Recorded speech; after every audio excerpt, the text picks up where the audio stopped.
Alright, it just hit my brain, bro. If you a disciple or you a Christian, you gotta go Super Saiyan. Saiyans are peculiar people. You know, nobody in the universe wanted to go against the Saiyans because they knew what their hidden potential was.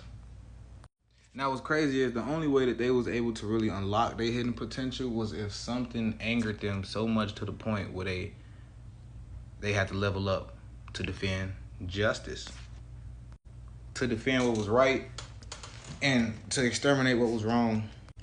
Like Goku, when he first went Super Saiyan, it was the audacity that angered him to a point of hatred that fueled him long enough to increase his strength and his power to the point where he could not only defeat the enemy, but exterminate the enemy.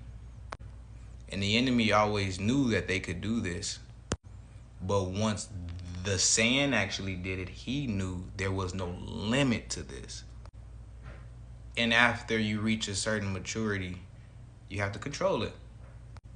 You have to control this anger and this hatred of this thing to continue to keep you in that state of power to be able to exterminate it.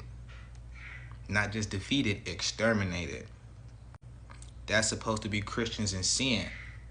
We're supposed to be going Super Saiyan to the point where we reach Ultra Instinct with sinning and sin itself. You have to reach. It has to be a certain act that's done that pushes you to a certain anger due to the audacity of the injustice or the moral incompetence of the action that was just done, that fuels a hatred or sparks a hatred right then and there that's so strong, and the feeling stays so long, it increases your attributes with power, your attributes in actions to accomplish one goal, which is exterminate the enemy or the person, place, or thing that constituted the act of injustice and immorality for whatever their reason may be. Due to you feeling and knowing in your heart it was injustice and it wasn't right. Basically saying every Christian is supposed to reach that point with sin where they're angry of what sin has done to them or someone else, and that anger is so frequent it develops into a hatred to where now the only thing you're thinking about is how can you get rid of sin, how can you stop sin and what it's doing to the people, to the point where you actually start doing things to fight sin. Because you see, they were all in fights before they transform. You got to start to fight sin before you transform and beat it. So after this transformation, you realize sin never had no power over you. It was just you against you. And really, that's what the whole world is, you against you. And once you realize what you will and won't stand for, you then can now have a basis to have a way to activate. Whether it be you stand for God or you stand for civil rights. But God has a peculiar people, which is us. They call themselves Jews because they would love to be known as God's people. Y'all ain't God's people. Whether you're white, black, or whatever, sin has done the same thing it's done to the people in Dragon Ball Z. It's turned us against each other. What do I mean by that? We all know that all the governments and political parties, the Masons, the witches, all of them in cahoots with the synagogue of Satan. Because the great deception does not just go for the Christian. You know, it rains on the just and the unjust. So the great deception is even for those who are in cahoots with Satan, to believe that they're actually going to obtain some type of hierarchy of a world that's deemed to be destroyed. That's like, why would you want a car that you already know is going to be disposed of or is going to blow up tomorrow? Why would you jump through all these loops and hoops to own a soon-to-be destroyed car? And then you're going to need another car. But you just went against the person who creates cars, and now you have no car and you can't move around. That's the president, the government, and all them goofy people thinking that Satan is going to reward them with being leaders and of this earth and all that, when his whole thing is he hate Christ. He don't care about you. He don't care about you, a Roman or nothing. This ain't his place to give. This is his place to be judged. It always was. God is just a super gangster, so he allows anybody to feel like they can do what they want to do until the lion shows up. You know, anybody can roam the jungle until the lion shows up.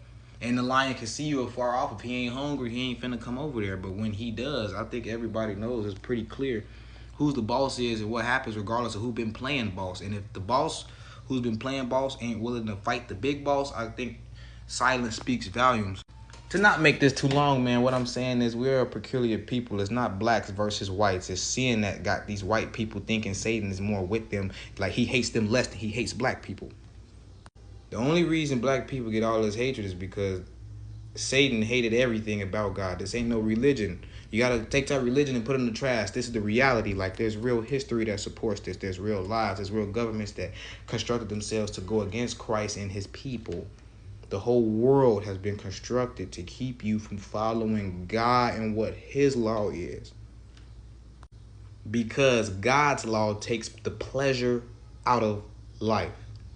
And every human, especially the man, seeks satisfaction every day he wakes up. What can make me feel good? What can make me satisfied? What can make me happy? What can bring me peace? What can I do to please myself today? And it takes God and his purpose completely out of it. And the whole world did this on purpose. The New World Order and all that. And that's the great deception. Those people believe that because they're oppressing us, that they get some type of good siding with Satan. They also believe he could beat Christ. Christ let himself come in human form, the weakest form possible, let's just say that, to where Satan could touch him. And he did touch him, and he did slay his human body until it rose back up. The same way that Frieza was hoping no Saiyan goes Super Saiyan, and when they did, he realized they just don't stop. Once a man realizes what he should hate and what should anger him and why, you can't stop him. Especially if he's a peculiar person. Like how Saiyans are peculiar people, so are Christians. But Christians comes in all shapes, sizes, and colors. Whoever said God is against color misunderstood the assignment. God doesn't look at people as black and white, but there's cultures. If you got a group of people that act the same, you have to give them a title, like Christians, like disciples, like Romans. If you got a group of people that look alike and act alike, you have to call them something because they don't look and act like these people. Though we love both of these people, but there is a distinct difference. And so there's no confusion, because the author of confusion is Satan, and everything he does, he perverts, much like this race thing. So there's no confusion, that there's order. You have to give those are the Jebusites, those are the Levites, those are the, but if you want to simplify it, they are black, they are white. But you see, color was for racism. God separated people with culture, characteristics. Just like if you see a group of people that look alike and they hop in the car, you might call them Mexican. You see a group of people that look alike and they're walking down the street to go buy a bunch of shoes, you might call them black. Keep it simple. When a group of people look alike and act alike, you got to call them something. So we could sin. Another part of the deception of sin is that got people out here thinking that God don't like race. Like, God been dividing and separating people, even in Noah's day, through righteousness and wickedness. So even if we get back from the color and culture and go all the way back to how God did it, he still was separating people based off character and actions. These group of people are righteous. These group of people are wicked. These are stiff-necked people. He always classifies somebody with something. What I'm saying is the preachers, people like me, people in the backslidden condition that know the truth, so thirsty to tell it, but know that they need to get right, it's our fault. The pastors that's on the corner that's not telling you a lick of what the gospel say, but asking you for your money and telling you God gonna motivate you and never mentioning sin or righteousness or salvation at all, it's their fault. It's their fault that you have not got closer to God, because we ain't talking, bro. And we gotta talk. We embarrassed. Somebody just hit a girl up last night trying to fornicate. Now you want to talk about God. You was just finna smoke. Now you want to talk about God. You was just finna kill a man. Now you want to talk about God. But the thing is, God don't care, because the truth gotta be told, and that's part of the great deception. Deceive yourself into thinking that the truth don't matter if it comes from you. The truth matters because it's the truth. And the truth shall set you free, because the truth is Christ. He is the root of truth. Anything that is truth starts with Christ, even outside of religion, because religion ain't true. Going back to the skin color, Going back to sin and division and oppression of men, everything goes back to Christ, which is why they use his life to tell you about the timeline of this one. This world is to be destroyed. It cannot be given away. Repent.